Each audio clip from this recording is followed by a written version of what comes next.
Please stand. Bow our heads. Father, just be with us and strengthen us and keep our minds open as we hear dialogue about our agenda tonight, and continue for us to focus on what's best for the city. Father, we also just come to you with troubled hearts as we, lift up the families of those who were killed in San Bernardino, also our brothers and sisters in Egypt. And just be with our leaders as we can kind of continue to try to work on problems and just focus on the love you've given us. And that's all this in your name. Amen. Please join me in the Pledge of Allegiance. I pledge allegiance to the flag of the United States of America and to the republic for which it stands, one nation, under God, indivisible, with liberty and justice for all.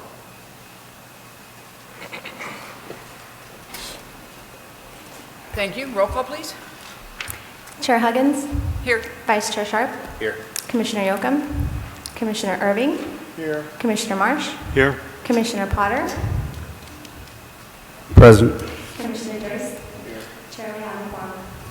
Thank you.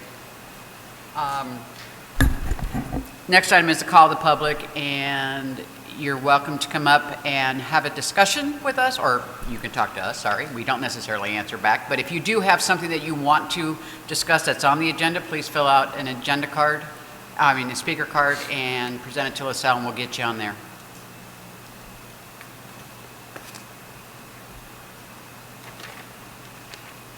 Oh my God. Too many people. Good evening, Chair, Vice Chair, Commissioners. Councilmember Peg Chapados. Just here as a reminder that on Tuesday, April 18th, we are going to be doing a recognition in honor of National Volunteer Recognition Week. So there'll be a proclamation. There's an invitation that's gone out to all our BCC members and a lot of our volunteers. We're hoping that somebody from P&Z will be able to be there and stand with the rest of the volunteers and hear the proclamation and just enjoy the festivities. Thank you. Thank you. Thank you. What time? 7 o'clock, I think.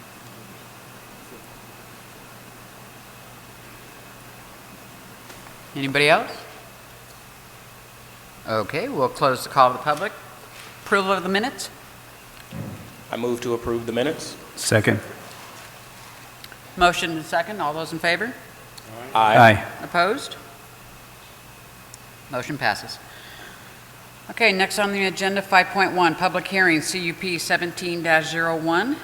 Rose Law Group, on behalf of Private Motorsports Group, LLC, is requesting a use permit per the entitled zone district, section 1801, to operate a motorsport facility on 280 acres of land located on the northwest corner of Ralston Road and State Route 238. Discussion and action.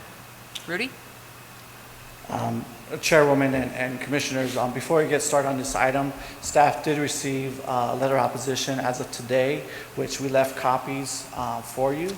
And also, that letter was also provided to the applicant to give enough time to respond, and that response letter is also provided to you in front of you. At this time, I'd like for the Chairwoman and Commissioners to go ahead and take the time to read the documents, and let me know. I'll give you 5 minutes. Let me know if you have any questions. Thank you.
Okay, Chairwoman, Commissioners, if everyone had enough time to read the letters, I'd like to go ahead with the presentation of staff's presentation on the request.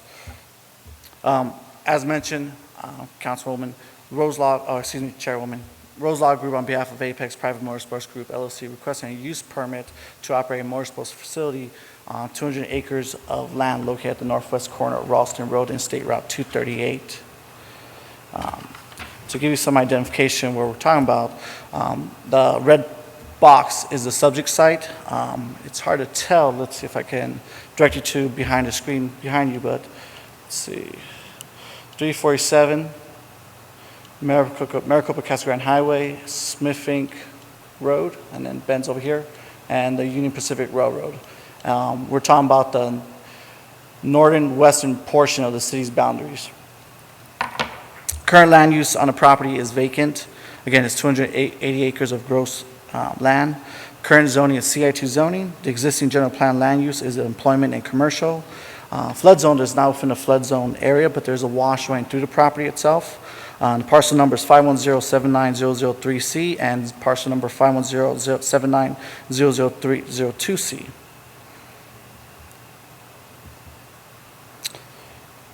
Again, to direct you behind the screen, this is a subject area, which is this corner parcel here, which is, again, purple is representing CI2 zoning. As you can see, the rest of the parcels surrounding the area is also CI2 zoning.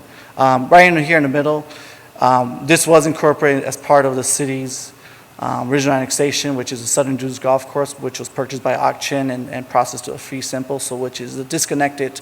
At one point, it was a contiguation of the city's incorporated limits.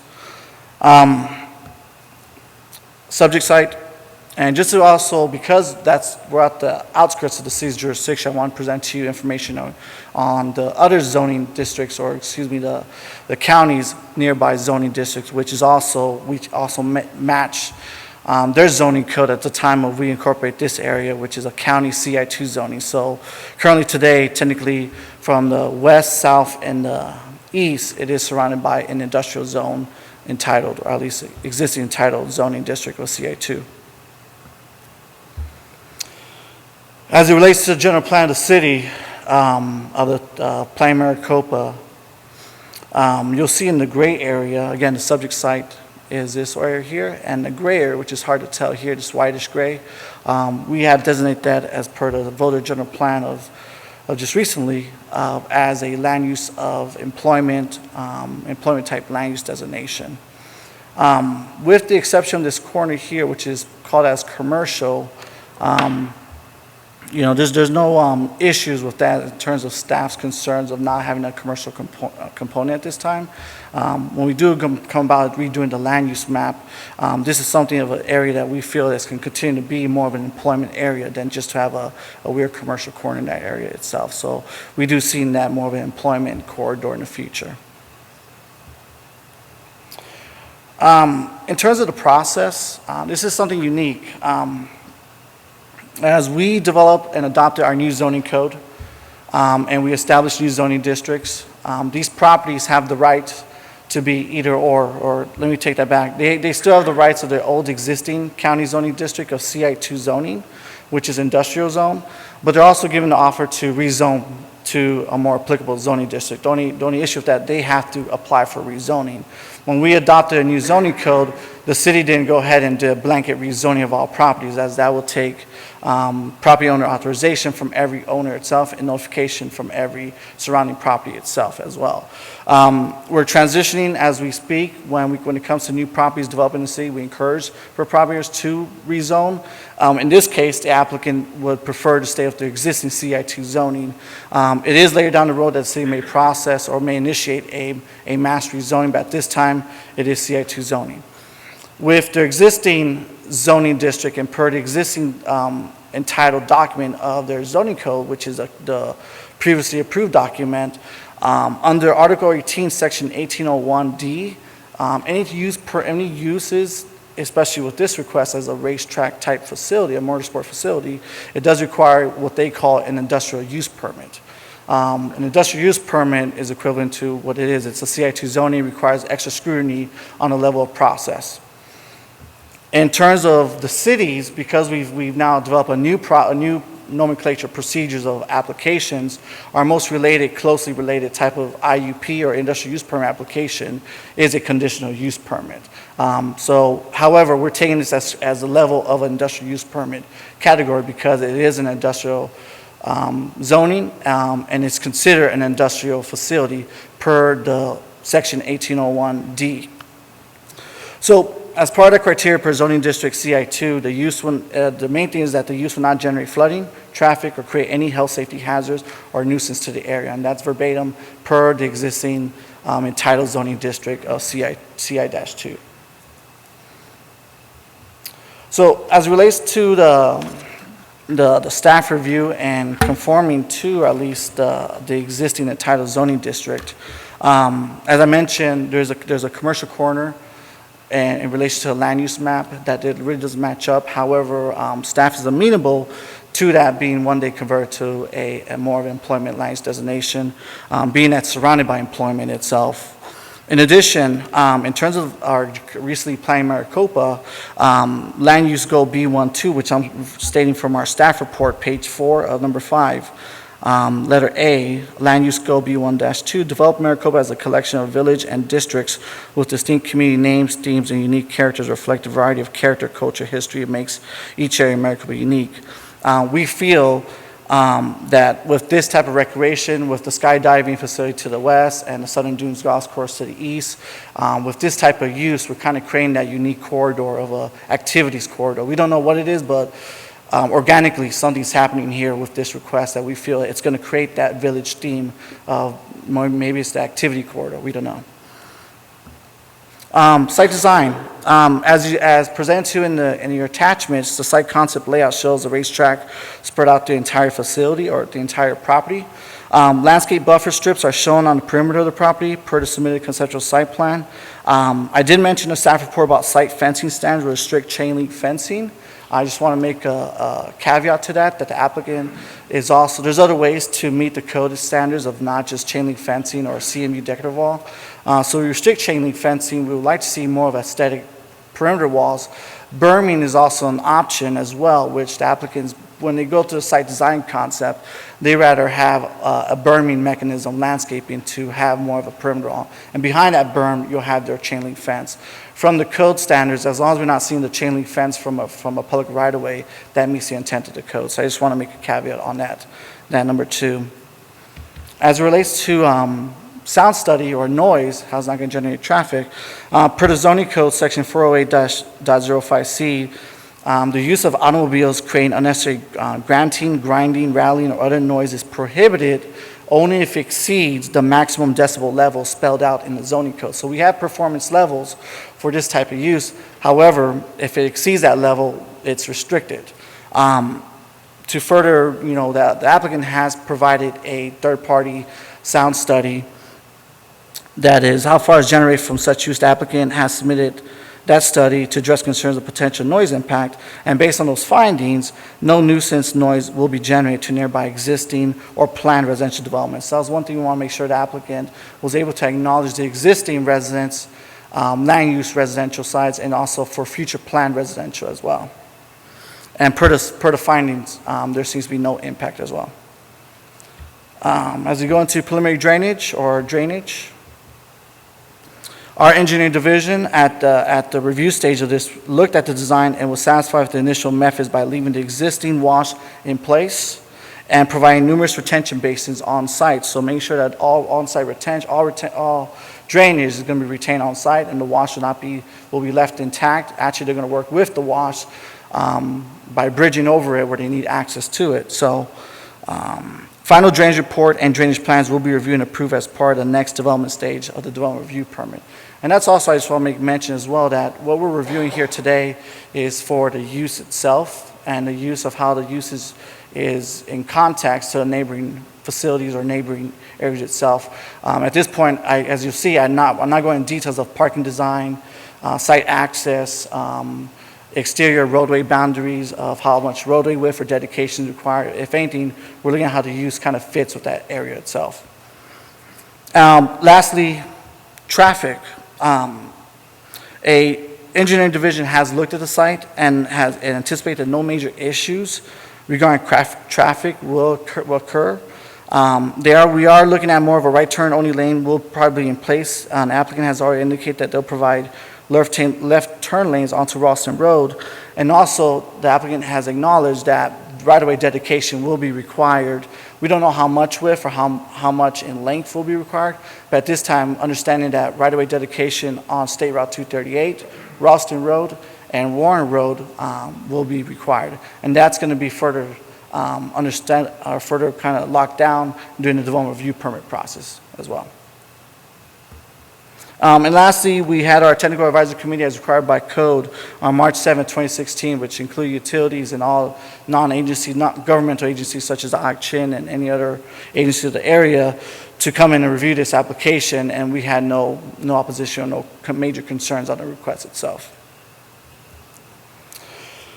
As it relates to public participation, as required per the actual zoning district of CI-2, they were required to notify properties within 300 feet of adjacent properties, and that's per the code.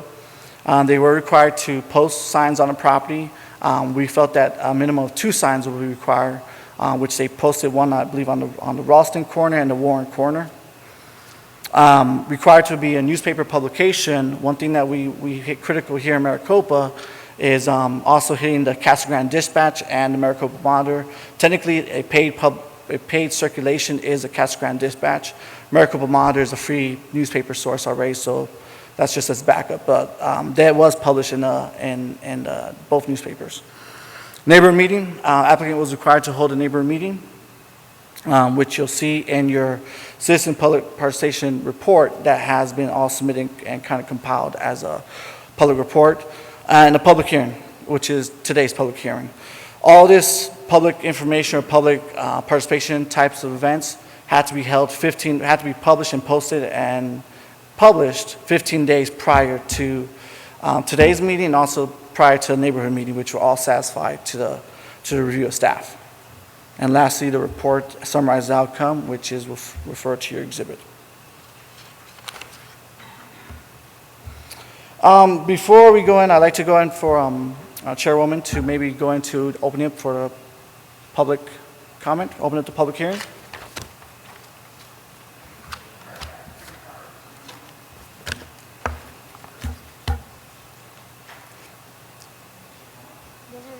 Those are the only ones I received. I'm sorry. Can you just officially just open public hearing and then just read out? Thank you. Thank you.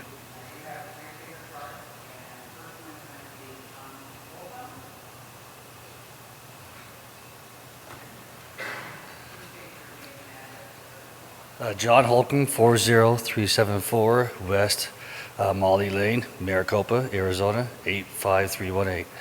Or, yeah, thanks. I'm John Holcomb. I'm a current City of Maricopa resident. I've talked to a lot of people, a lot of people throughout this community, and we're all in favor of this.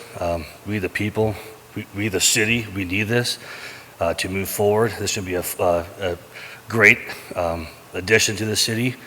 I've talked to so many people that, they get, their children grow up, they have to get a job outside the city. This brings employment, this brings activity to the city, so we can all, as a family, stay within the community. Yeah, none of us see any reason for this not to go forward. Thank you for your time.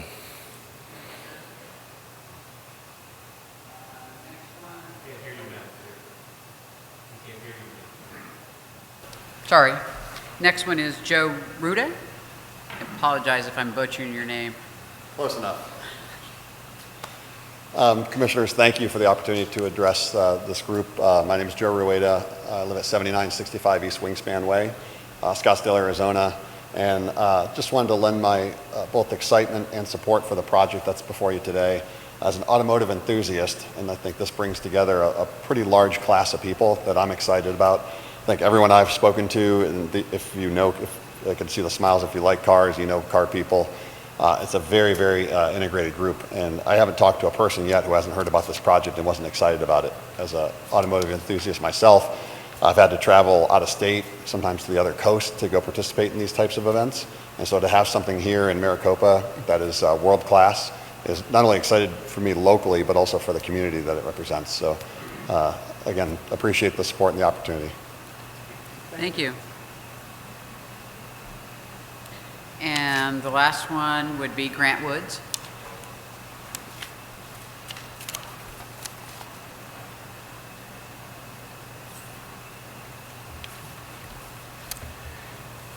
Thank you, Madam Chairwoman and Commissioners. My name is Grant Woods, and my address is 650 North 3rd Avenue in Phoenix.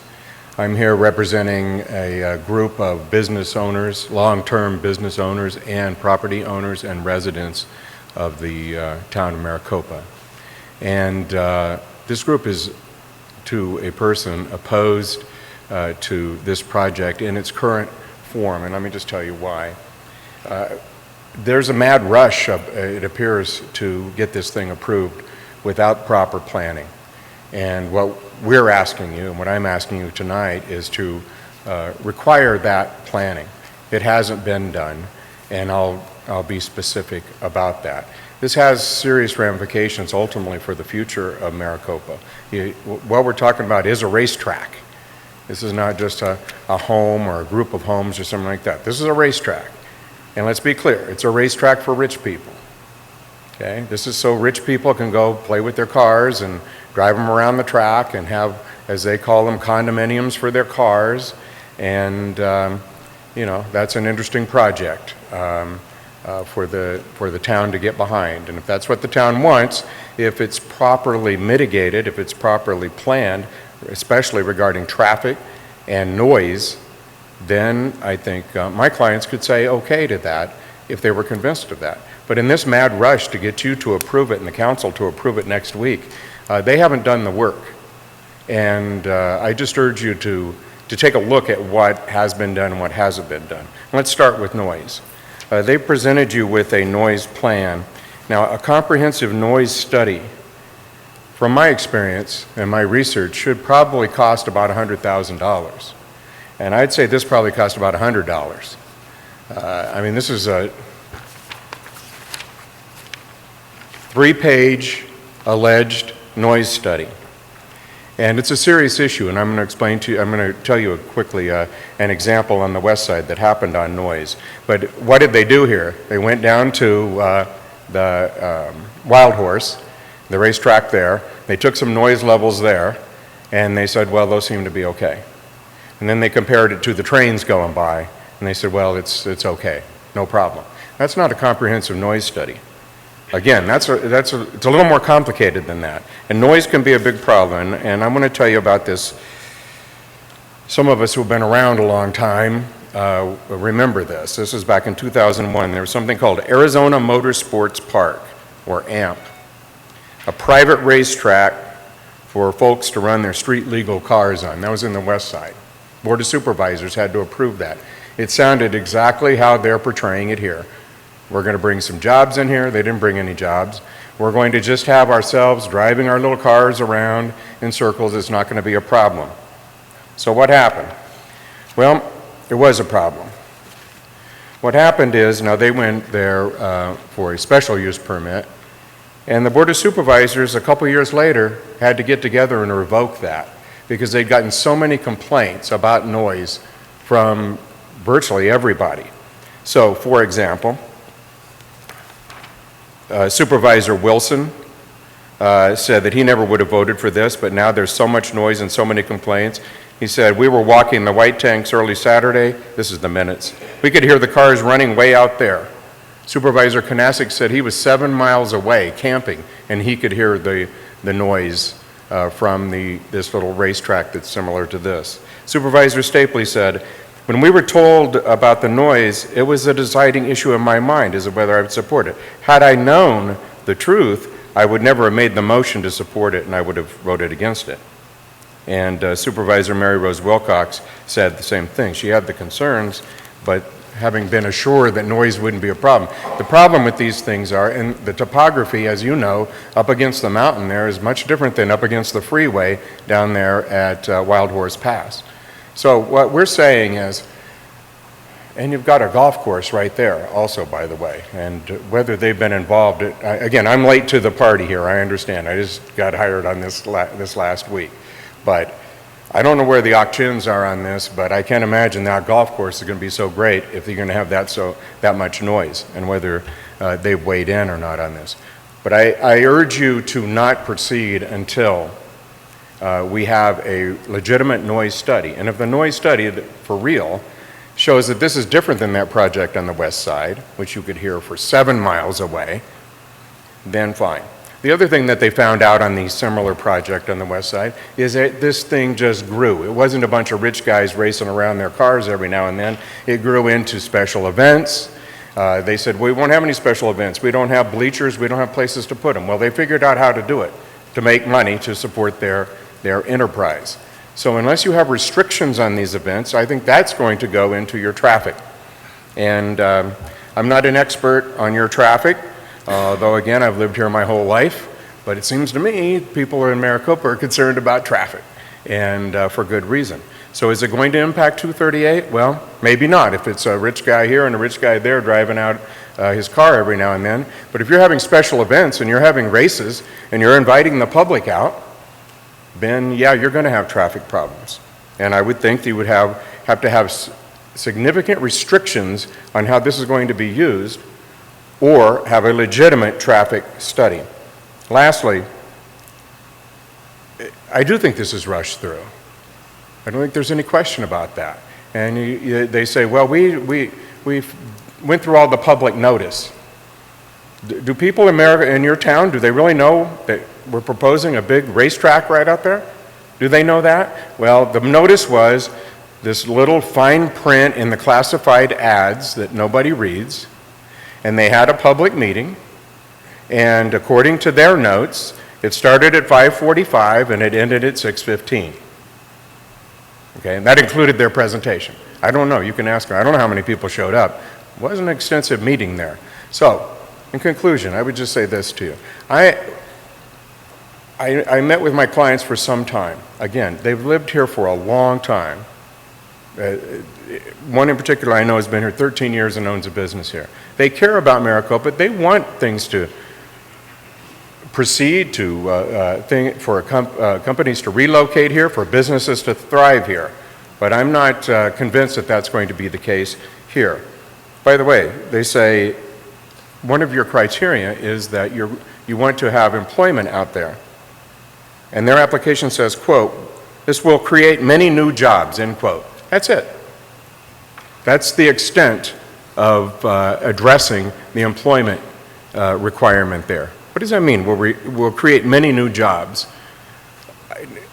I could see it could create a couple, a few, a handful, many new jobs compared to what you could put there. I'm not convinced of that. Once again, we don't know because you haven't required that of them. So on behalf of my clients, and I will say, as someone who has watched the planning of cities and towns my entire life out here, I would just ask that, that we require a little more here, and that we slow it up a little bit, maybe a couple weeks, maybe 30 days, and let's see if we can't get a little more information here before we put a racetrack here and have the same debacle that they had on the west side not that long ago. Thank you. Thank you.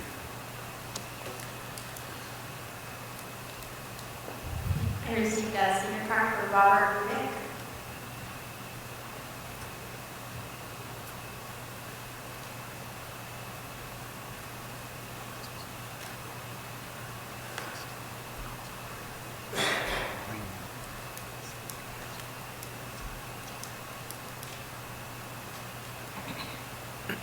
Good evening. My name is Robert Rebick. I reside at 5040 South Central in Phoenix. I'm not a Maricopa City citizen, but the reason I'm here is because I've been asked by numerous Maricopa City citizens to get somewhat involved in seeking out more information because they had not really heard anything about this recently. I get nervous in front of crowds, so apologize me. I'm not like a professional That's okay. speaker or anything So like do that. There was a meeting, I believe, like last Wednesday, and so there were tables with the new 347 project. They're explaining all the new changes.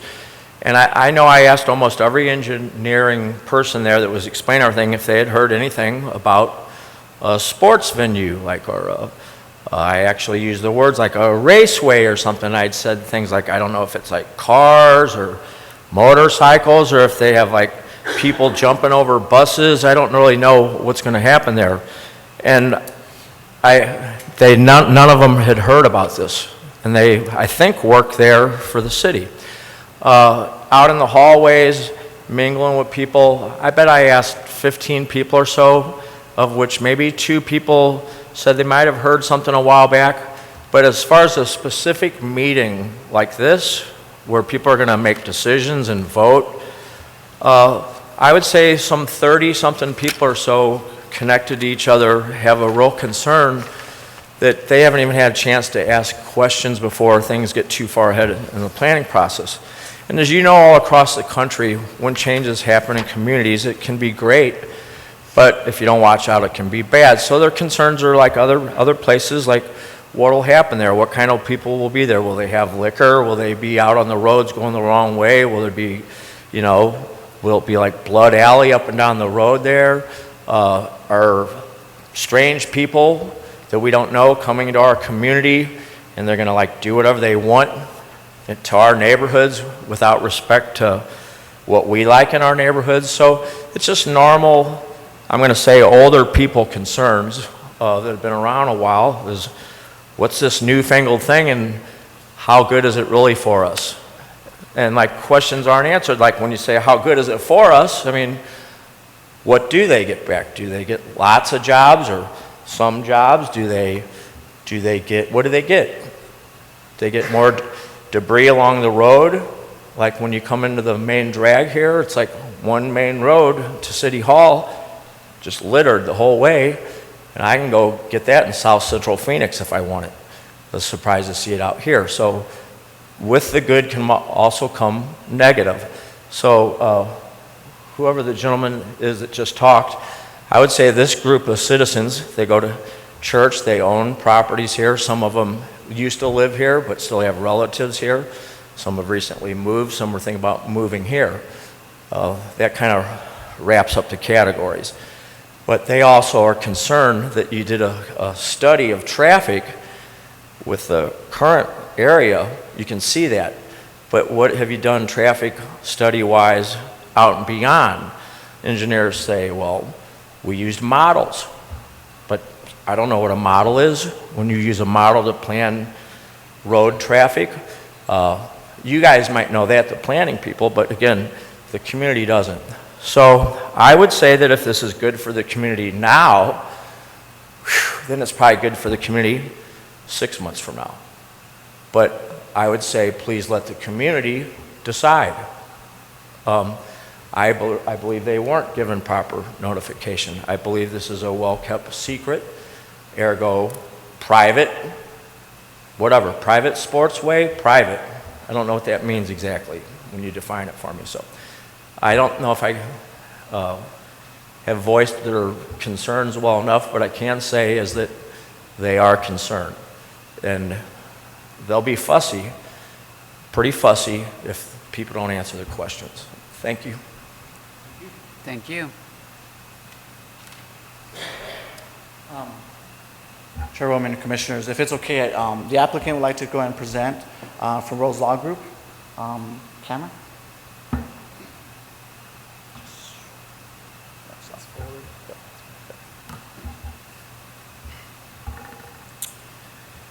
Thank you, Rudy. Chairwoman, members of the Commission, my name is Cameron Carter. I'm with the Rose Law Group, and I'm excited for the opportunity to be here this evening to present to you the Apex Motor Club, which I think is just a wonderful project. It's a great economic development project for the city of Maricopa, for the taxpayers here and the residents. We very much appreciate your time tonight and willingness to consider our project. The time that staff has spent over several months since the initial pre-application meeting last fall on this project. Let me get to the clicker here. So we're going to follow through, and I'm going to tell you just a little bit about the club and what it will do and how it will operate, and then we'll talk about, I don't want to be duplicative to what Rudy presented to you, but we believe as far as the use permit test and the use permit requires, we've absolutely followed every piece of the process and worked closely with staff. They've held us accountable. We've tried to work with them to make sure that we can follow, and the applicants will ultimately follow not just these use permit requirements, but the requirements going forward as far as the site plan and traffic studies and noise ordinance and all those different things. I'll explain that to you as we go through the presentation. As I said before, this is an economic development project. What we're talking about here is a motorsports club. It includes a racetrack. It's a social destination for auto enthusiasts, car guys. And that's as I think one of the speakers, it was Joe, I think, said, if you know car guys, they're really, really into it. And they love this sort of thing. And there's just nothing like this in the area. For the city of Maricopa, this is unique because it's going to bring in outside development, outside dollars, outside investment, and provide jobs for the city. As far as jobs go, talking to the applicants and their principals, this is going to bring 150 jobs during the course of construction of the various phases, and then 30 to 50 permanent jobs. So that's a big deal in the city of Maricopa. It's a big deal for residents here and new residents that are coming here because, as we know, the city of Maricopa, there's a lot going on and people do want to live here. They want to live here and work here, and that's important. I want to point your attention, I think Rudy has already pointed out to you, the location. We're talking about the 280-acre site that is just west of the waste management landfill, right on State Route 238. It's on a highway. In fact, related to traffic, one of the speakers had mentioned a concern about traffic. We think this is perfectly located because it is on a state highway. And in fact, your staff is requiring that the applicant, as part of their development, dedicate the ultimate right-of-way because that state highway is going to grow. It's going to be expanded Your transportation plan includes that. The county's transportation plan includes that. We're all planning for the future for this. So what is unique about Apex? Well, there's nothing like this in the area. Right now, as one of the speakers had mentioned, they have to travel for many hours up to Las Vegas, to the West Coast, to different places to get to a project like this, where these auto enthusiasts can keep their vehicles. They store them in temperature-controlled environments, and then they can go and race and do their thing, make modifications, tweaks, those types of things. But this is going to make City of Maricopa the place where all those folks that keep cars and they're enthusiasts up in the valley and different places around Arizona will come to the City of Maricopa. They'll store their cars here, they'll come, they'll visit, they'll spend their money here, they'll stay in hotels here for multi-day visits. And it'll make Maricopa a unique place because there aren't any other satellite cities or cities around, either in Maricopa County or Pinal County or Pima County, that have a use like this. There are similar motorsports clubs around major cities and major metropolitan areas in the U.S. Examples of that: New York, Chicago, Los Angeles, Las Vegas, Atlanta, Houston. Places where there are major, to use a word that one of the speakers said, rich people. There are people that are auto enthusiasts and they want a use like this. Well, you can't build one of these in Phoenix. There's not the room. Find 280 acres of available space that's perfectly located on a highway, next to a landfill, next to other industrial uses. This is the prime location for it. The owners, the applicants here, searched and they think this is ideally located because of the use and because of where it's located relative to the adjacent uses. And as I said before, it's a major economic development piece. It's going to bring outside investment. This is a $30 million project. To put in context, as far as this, the comprehensive noise study that was done, the sound study, the applicants are just as concerned, and they want to make sure that they can meet and abide by the city's noise ordinance from now going into the future. They're not going to violate that. They're not going to risk $30 million in investment for something that could make more noise than they suspect. They've done their diligence. Staff has required it, and we think we meet the requirements. So let's talk about a few more things. The location, as I said before, it's 30 minutes from downtown Phoenix. Climate-wise, this is the perfect location. We've got sunshine and lots of it. We're accessible by freeways. It's close to other destination uses. You may get owners here that stay in Maricopa and then they go use the golf course. They race cars one day, they golf the next day. They could be doing other things following days after that. This will be the only private motorsports club and racetrack within one of the largest metropolitan statistical areas. That's another big word for a big city in the country. Their theme is the auto enthusiasts can come, they can store their vehicles, they can race their vehicles, and then socialize with other car guys. It's a place for them to do that. It'll be really unique. So this is the proposed site plan you see in front of you. You can see, let me see if this laser pointer works. I don't know if that's helpful because you're looking at it on your monitors, but you can see that there is a component where they'll have car condos and garages that are for lease.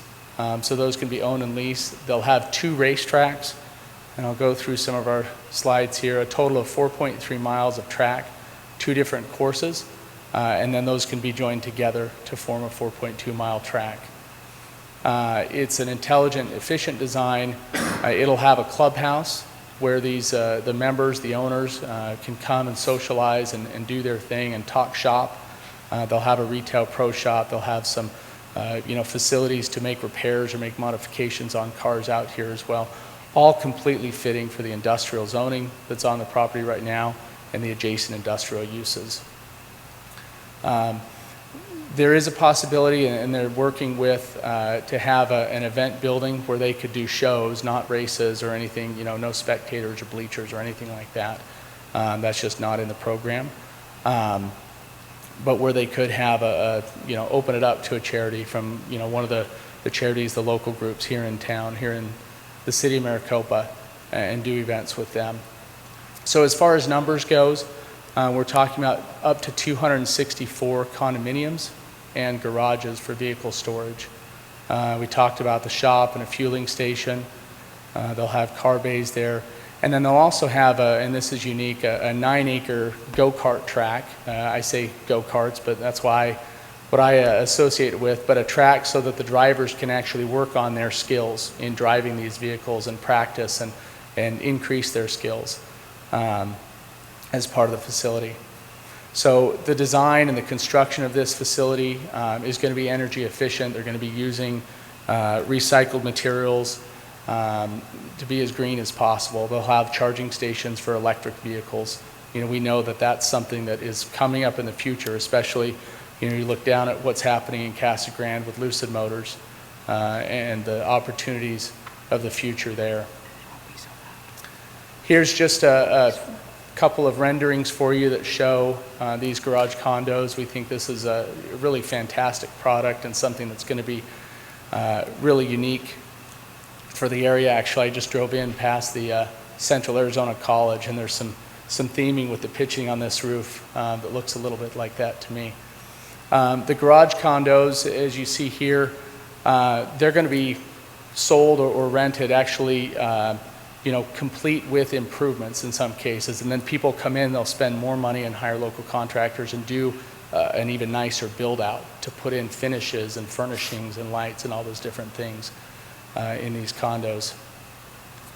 Some of the details here, they'll have certain units will have terraces so they can overlook the racetrack and be able to watch what's going on there. Another rendering. So I wanted to point out to you, and I think Rudy pointed this out, you know, the adjacent properties. Here we see the site with some of the adjacent uses. To the north, we have the Gila River Indian Community. Further to the west is, you know, unincorporated county, but it's vacant zoned industrial land, and then lots along the 238 that are used for storage and different things. On the south, again, zoned industrial, currently used for agricultural, and then over on the east side, the landfill. To the south of the property, as I mentioned before, this is right on State Route 238. It's also adjacent to the Union Pacific Railroad track. And speaking of noise, that's one of the busiest segments of railroad. We know this in the city because we have lots of fun times with railroad crossings and how many trains go up and down these tracks a day. I don't know that noise from the cars is that much of an issue when you've got trains barreling back and forth. And then I just want to point out even larger some of the adjacent uses. The nearest residential locations, and like I said before, you know, we believe that this is just perfectly situated. The nearest residential within the city is 3.5 miles away, the Maricopa Meadows subdivision to the south and east. There is some residential out in the county further down the 238 that's about 1.5 miles away. But much of the land around there is already existing industrial uses or zoned for future industrial. So with regards to community involvement, the owners have certainly taken that seriously. I want to point out, I didn't have this in the slideshow, but on November 30th, the owners did a press release and did multiple media interviews. They were in the paper, they were on the news, talking about this sportsway and the impact that it was going to have here in the city of Maricopa. That was around the same time, I think just after their first pre-application meeting. So there certainly hasn't been any intent to hide this, to not follow the process, to not notify people. They've been loud and proud and out there about what they intend to do and the investment that they intend to make here in the city. Following that, they've engaged in a number of meetings with staff and with the public. On February 2nd, there was a presentation made in this room to the Maricopa Advocate Program, where normally I understand, you know, you get a smattering of people here in just a couple of rows. At this meeting in particular, it was standing room only. It was packed house. And at that time, there were 0 concerns raised. People are excited about this project. They're excited about the opportunity it brings for the city. March 15th, they presented and talked to the Maricopa Economic Development Alliance, again, presenting the project, hearing 0 concerns, only, you know, people asking, you know, detailed questions. When's it going to come? And when are these auto enthusiast people going to come and start spending their money here in the city? March 23rd, there was a neighborhood meeting held.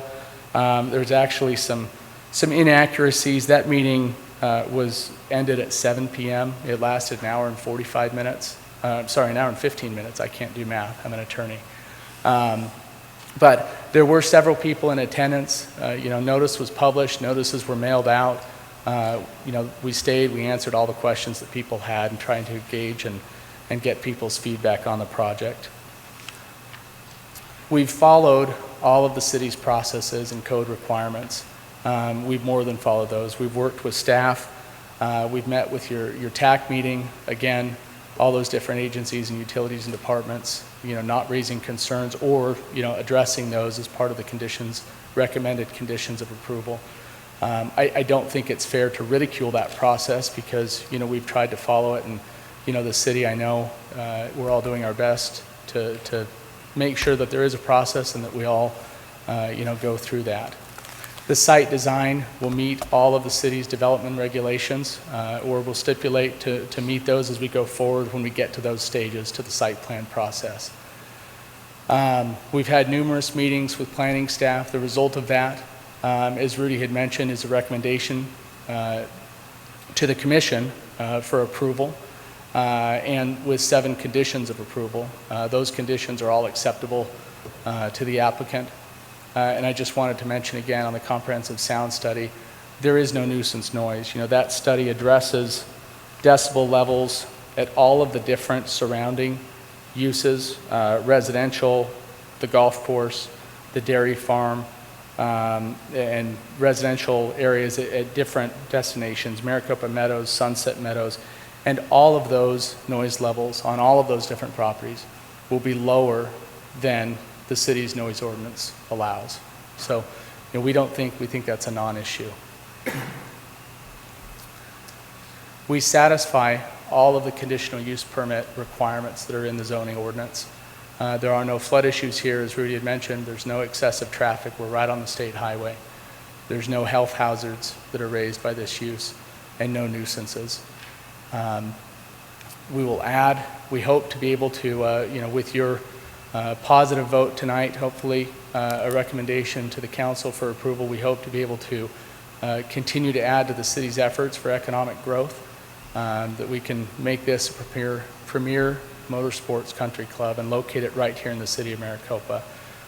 With that, I'm happy to answer questions if you have any. I would request that you, and ask that you please vote and recommend approval to the council for this conditional use permit and take that vote tonight and not continue this on as might have been suggested previously. Thank you. Thank you. Rudy, do you have anything else? Yes, ma'am. Yeah, just to close this up, thank you, Cameron.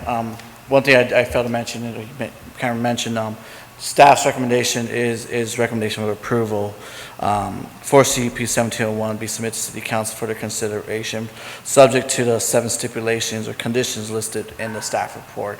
At this time, Madam Chair, if there's any questions for the applicant or myself, we'd be more than happy to answer. Okay, I think at this time we should close the public hearing too, though, right? Sure. Okay. So if there's no more cards, then we will go ahead and close. Thank you.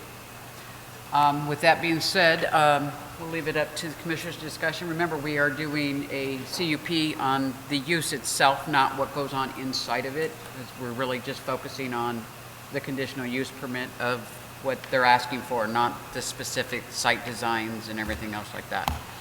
So, discussion? Commissioner Potter? Michael? Sharp? Flip it. Somebody. Let's start at this side. Thank you, Chairwoman. A couple of things came to mind. I went out there the other day. I've driven down that road many times, but considering this was on the agenda tonight, I wanted to literally take a field trip out there and acquaint myself as best I can with the property in question. Immediately to the east there's a RV park. They said there was no concerns regarding, at the public hearings, regarding anybody residential, commercial nearby that particular site, or this particular site. And also from Auction Dunes, it's about, what, 2 miles, mile and a half from there. Any concerns at all from Auction community itself or the dunes? If I could just go and speak, and then if you want, the applicant, but from the citizen public participation report that was submitted by the applicant, one thing regarding auction, we did, it wasn't required, but we went ahead and asked the applicant to notify both reservations, the Gilas and the auctions, and as required by the code itself, for the CI2 zoning district, at minimum, they're only required to contact within 300 feet of the property.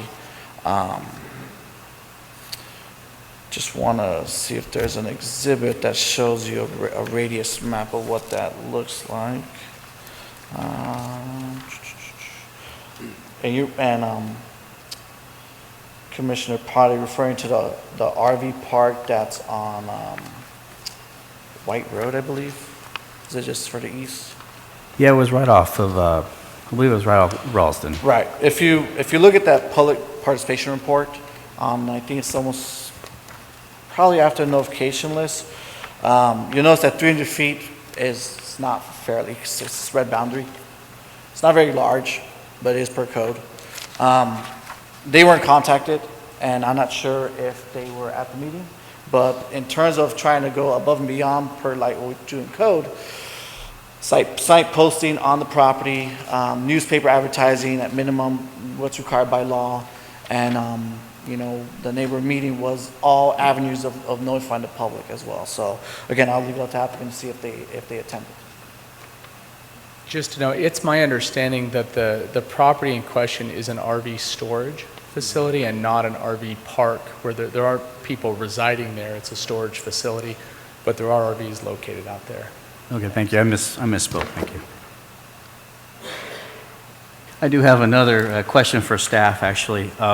Last couple of, well, indirectly, let's first staff, but indirectly to somebody else. At least last couple of years, the mayor has spoken about a tech corridor along 238.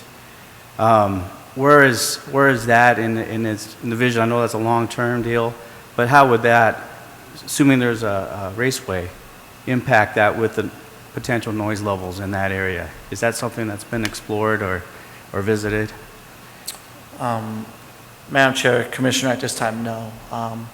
If it was something within our general plan, like tech corridor, things like that, we would have at least acknowledged it. But to my recollection, I don't think we have anything discussing the tech corridor at this time for that area.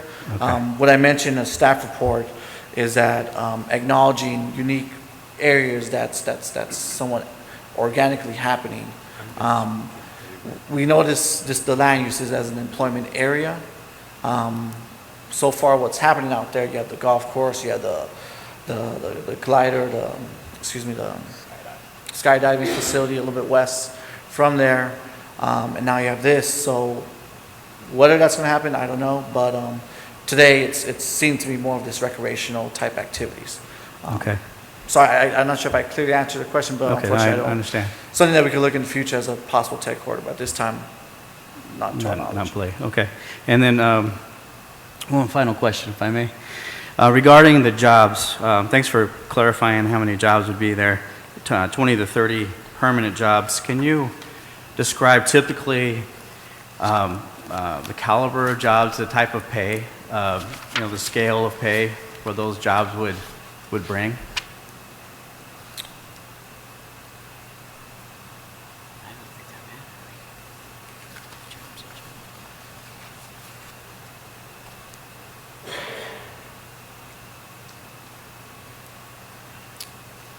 Have the applicant answer that question. Thank you. Thank you, Commission. My name is Jason Plotke. I'm the president of Private Motorsports Group. Thank you again for the opportunity today. With respect to the jobs, obviously, a development of this magnitude, there's a tremendous amount of construction jobs created, which are in various levels. through the course of the years that it'll take to fully develop the property.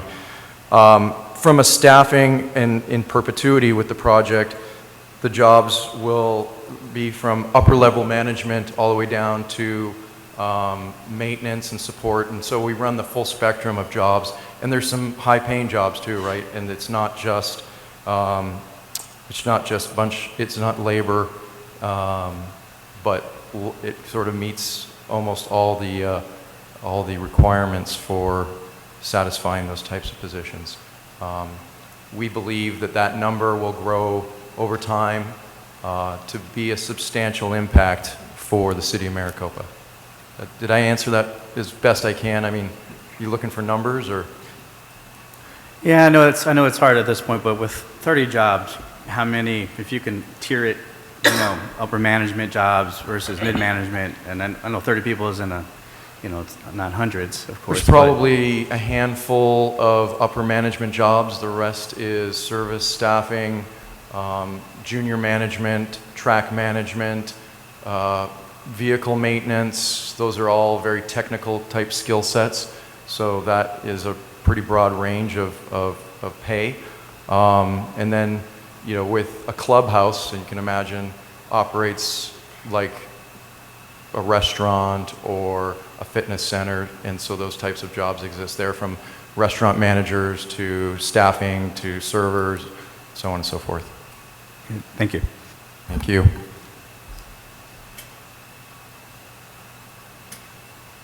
Anything else, Mr. Fisher Potter?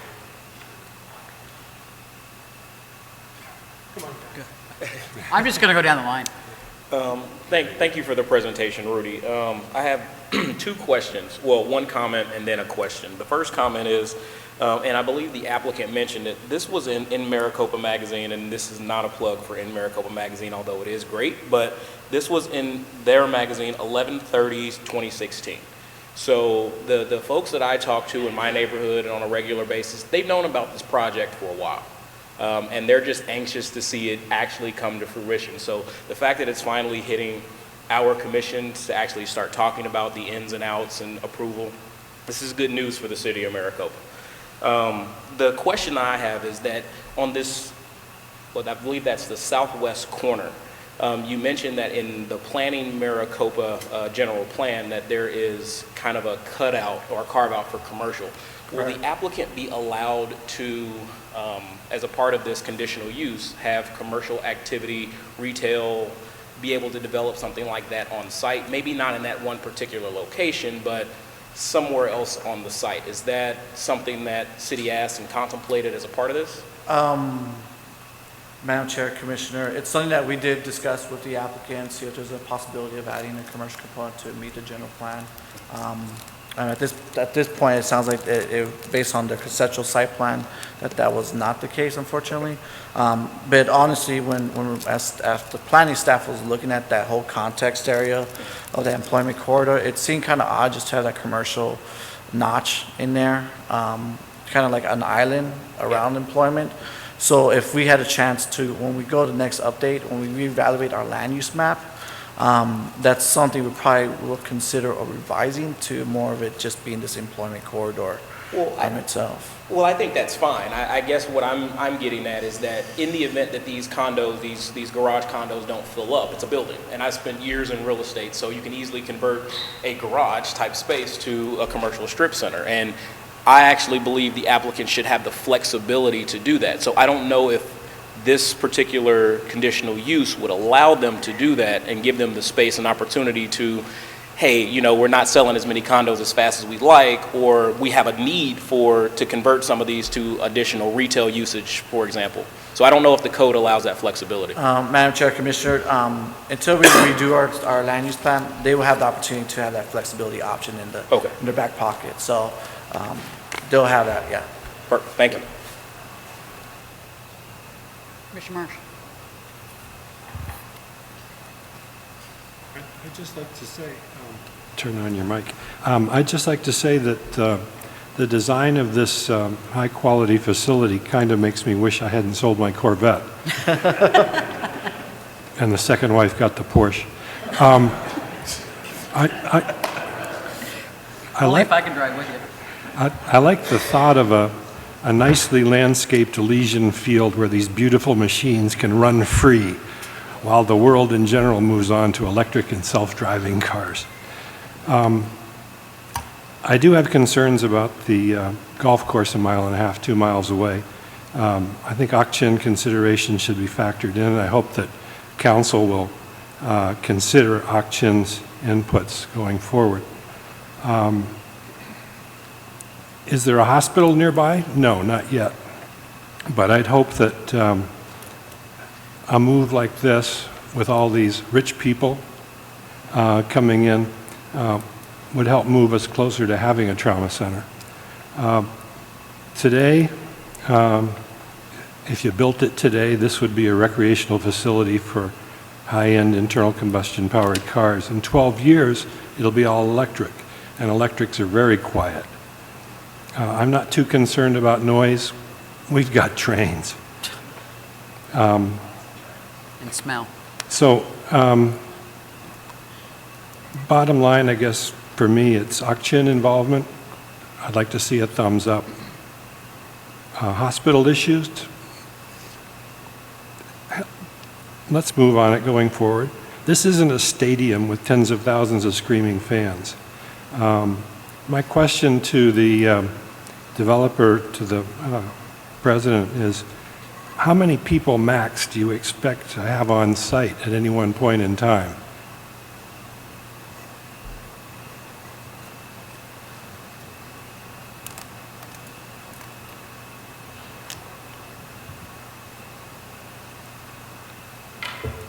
Bob, thank you, and sorry about the Corvette.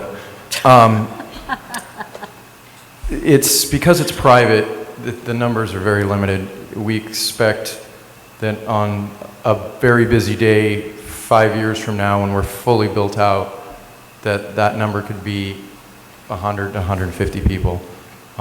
As Cameron mentioned, there's no public sanctioned events or races. There's no bleachers. So that number remains very small. I would suggest that probably Southern Dunes gets more traffic and attention on a weekend than we ever would. And I would assume these guys can afford a helipad and a chopper to get them into the hospital. That may be an option, yes.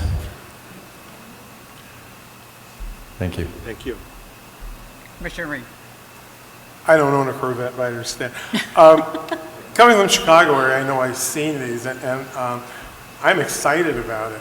I think I understand the concern, but you have to realize these aren't a bunch of people coming out racing around like mad.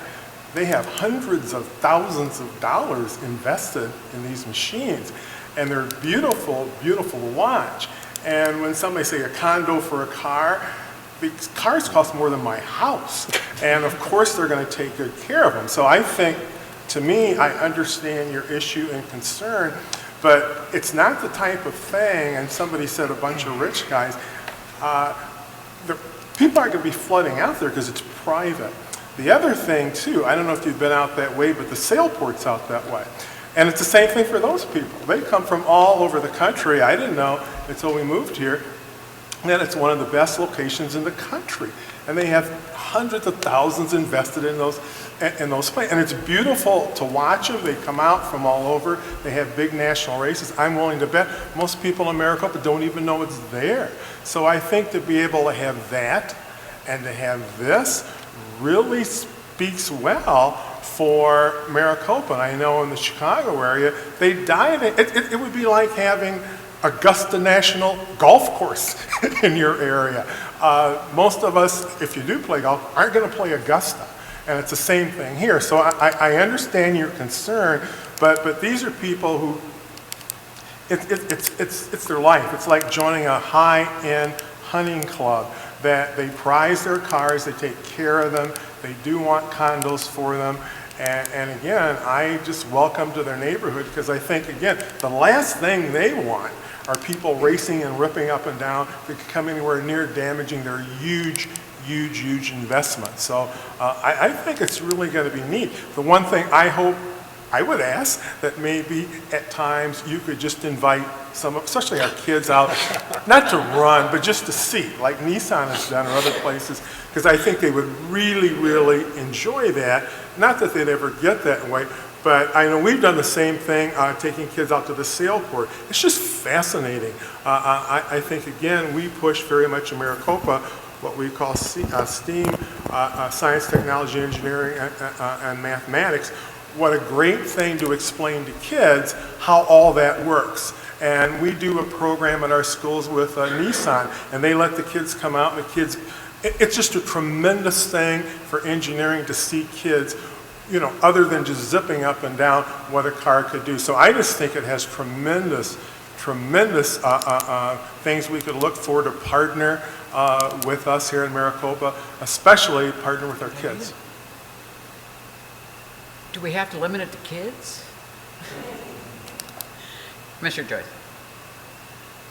Okay, when it comes to design things like this as an architect, I really start to look at what is being proposed and its impact on not just the community but the individual public. A couple of questions, and I also have a couple of comments. First comment, the acoustics report, I will have to say that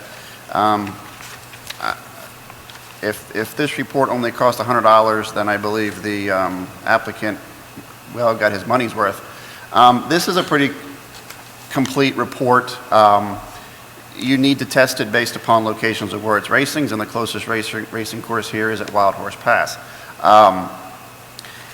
And that being the case, based upon the cars that race at Wild Horse Pass, from your Bondurant cars to individuals cars to open-wheeled cars to drag cars, the question I have for the applicant is what type of vehicles will be permitted on this course? And I'm asking because the renderings that I see shows Lamborghinis, Porsches, Ferraris, nothing open-wheeled, no drag cars. Is it strictly high-end performance vehicles, regardless of your class, whether you're rich or middle class, that people can take their cars out and use it? Is it strictly those types of vehicles, or will there be drag races there?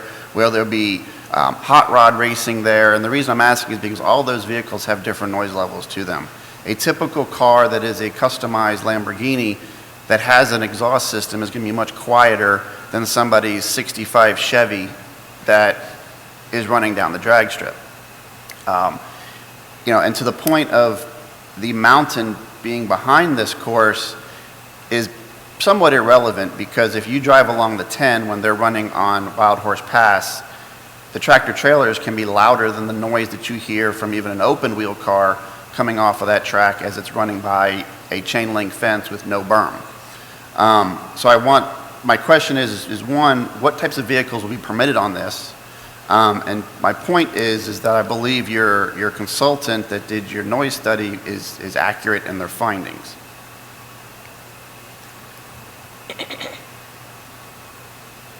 Madam Chair, members of the Commission, as far as the types of vehicles, it will be a mix of street cars and race cars. There will be no drag racing, no drag cars utilized on the track. From a range of horsepower, it might be from 150 to 700 horsepower. I'll admit I'm not a car guy. I vaguely know what that means, but I'm not the noise expert. We have the noise consultant here, and I'd be happy to invite him up if he'd like to speak or could speak more to that open wheel issue. You know, if you need more information. The reason was, I mean, let's just say you take a NASCAR. That's not an open wheeled car, but that's a lot louder than even a Ferrari's going to be. Even a high-end Ferrari is going to be. So one of the things that I did not really see in their application was what kind of noise limiting they will have on the vehicles. Obviously, if they're going to have the option to store their car there, potentially may not be street legal. But are they going to have requirements in their membership bylaws that you have to mitigate the sound? Obviously, you're not going to stick 100 cars on a track in 4 miles and expect them to race each other, I wouldn't think. You're going to have a couple out there at a time tuning their car, seeing how it feels. practicing their skills behind the wheel. So you're not going to have this mass flow of cars driving by at 150, 200 miles an hour. I'm just trying to understand more for the public's point when it comes to noise is the club taking into consideration means to control noise coming out of the vehicle? Yeah, Madam Chair, members of the Commission, Commissioner Joyce, absolutely, and the input that was given to the noise consultant is certainly based on the type of cars that will be used and then the restrictions put in place on those cars. So it's, this study is not just a general study, it's a study, based on this site, based on, the other property where the Wild Horse Pass, where, cars are being raced currently and then adapted to what will be raced on this particular site and under their particular program. So if you need more detailed and more expert information, I can offer to have the consultant come up, but. No, like I said, the information on the report is fine, it makes sense. It was more so, again, it's kind of a twofold thing. One, so that we understand as a commission what kind of vehicles are going to be brought into town, and two, so for the public's concern of noise. Another question is, what are the hours of operation of this? Are you going to have night races? Are you going to have activities? Is it strictly 8 a.m. to 5 p.m., Monday through Friday, only weekends? Madam Chair, members of the Commission, Commissioner Joyce, the hours of operation weren't specifically addressed through the conditional use permit process, but I believe that those will be addressed as they go through site planning and some of those things. I don't know if that's something the applicant wants to come up and help with. Commissioner, the zoning allows for 6 a.m. to 10 p.m. as the hours, and we'll comply with those hours. Those hours are suitable for us. Okay.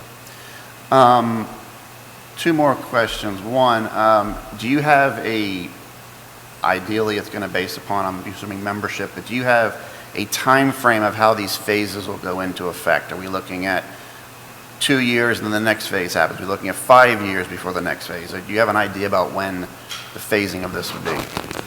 The best information I can tell you is, Madam Chair, members of the Commission, Commissioner Joyce, is it will really be based on the absorption, as they sell units. I don't know as far as phase one goes, and I hate to keep deferring to my client on this, but I believe, and as you spoke earlier, Jason, about a potential 5-year build out.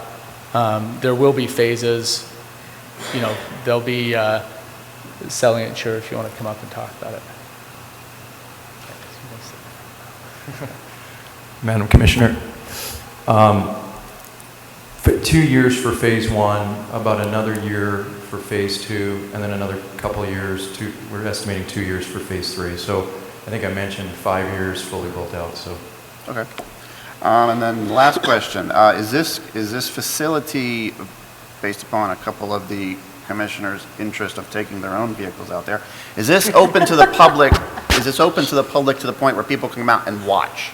Not, I don't think you want to put your Ram truck on the course, but nonetheless. Yes, just, I do. Is it open to the public where people can just watch what's going on?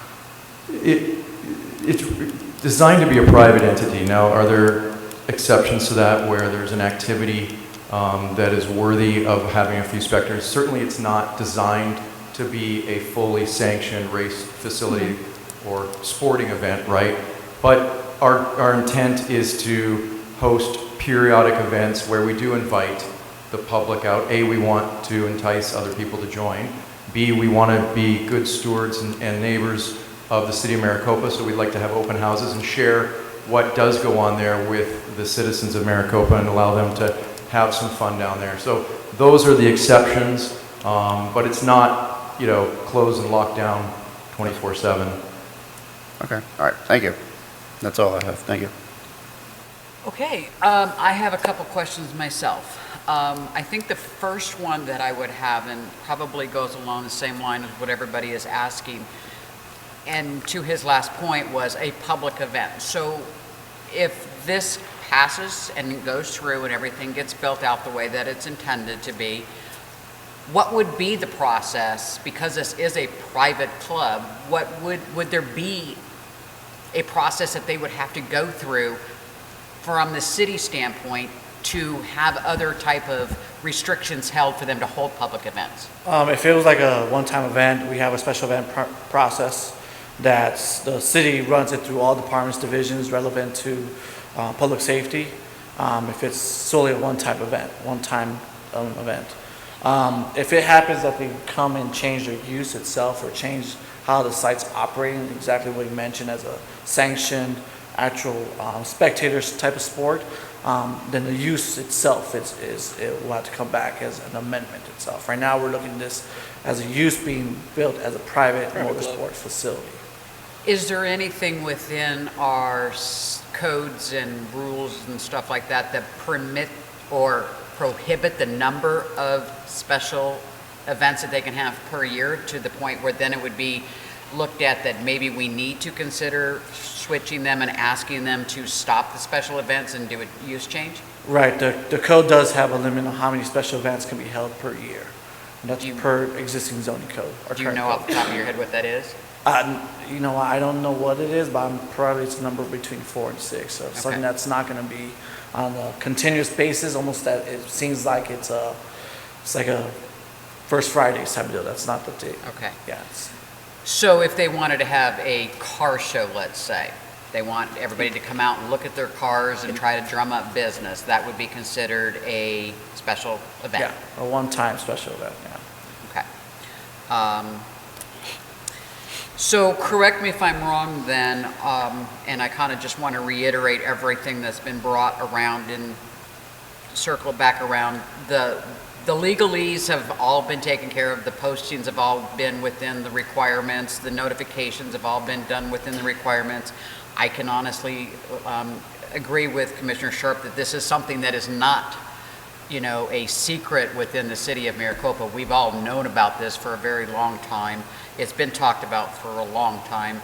So everything has been within the way it's supposed to be. Nothing fell through the cracks. Everything has been legally posted and addressed. Madam Chair, as required, anything required by code has been met satisfactory to the staff, and so yes. Okay.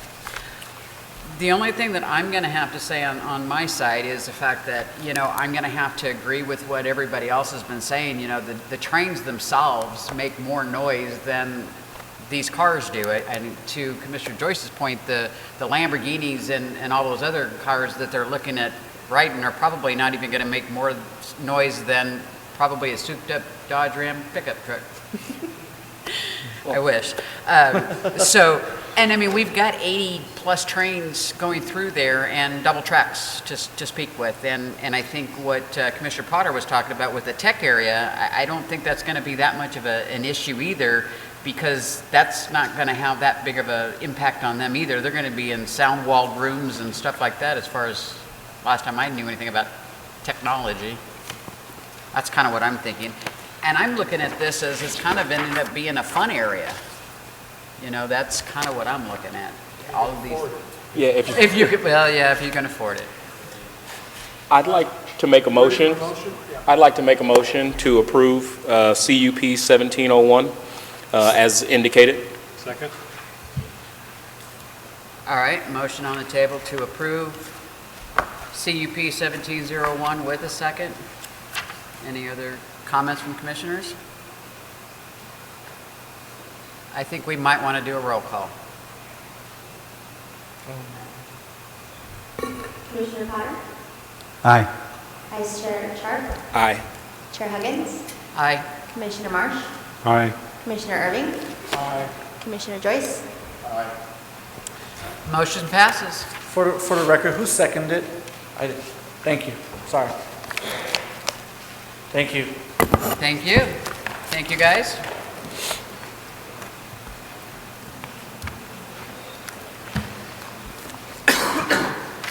I think we'll wait a second. It's